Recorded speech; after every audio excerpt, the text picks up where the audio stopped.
আপনার হাজবেন্ড কোথাও আমার চলে গেছে তাই না? লিংক পেতে গেলে সাবস্ক্রাইব করুন। আমার চ্যানেলে লিংক পেতে গেলে সাবস্ক্রাইব করুন। আমার চ্যানেলে লিংক পেতে গেলে সাবস্ক্রাইব করুন। আমার এক্স হাজবেন্ডের কথা বলছেন আপনি? যাই হোক, একটা রিকোয়েস্ট ছিল।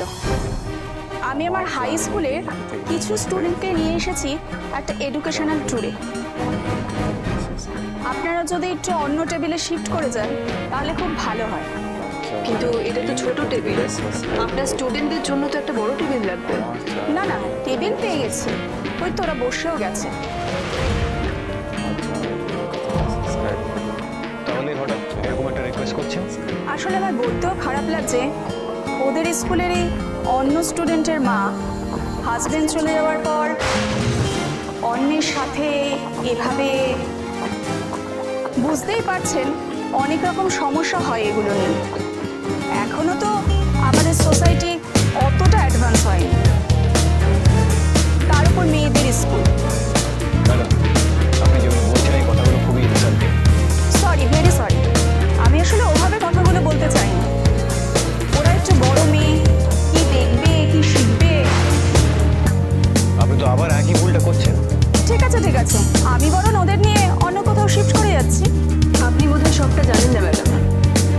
অল্প জানাটাও ভুল জানার থেকে মারাত্মক হতে পারে। প্রথম কথা, আমার ডিভোর্স হয়ে গেছে, আর কারোর নামের ভার আমার নেই। আর একটা কথা, একটা প্রশ্ন আছে আপনার কাছে।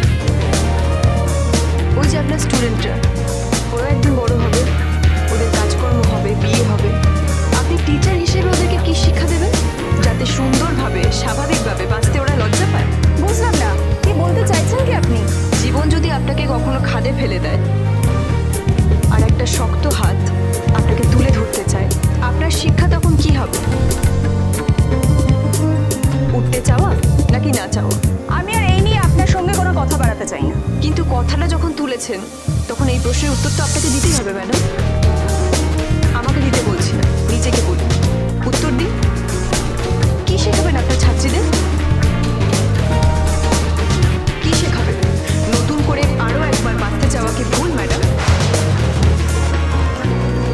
মেয়েরা যেখানে সব কিছু করছে, প্লেন চালাচ্ছে, দেশ চালাচ্ছে, ডক্টর, ইঞ্জিনিয়ার, লেকচারার সব হচ্ছে, সেখানে মেয়েদের বাঁচতে কোথায় বাধা? আমাকে একটু বুঝিয়ে বলবেন।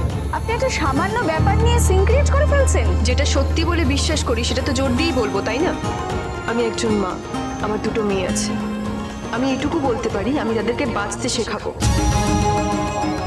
অন্ধকার ঘিরে ধরলে তাদেরকে কি করে আলোর দিকে যেতে হয় সেটা শেখাবো।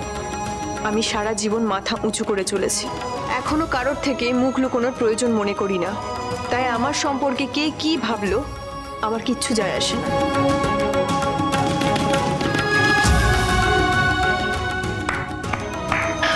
বাহ দীপা, বাহ, আই এম রিয়েলি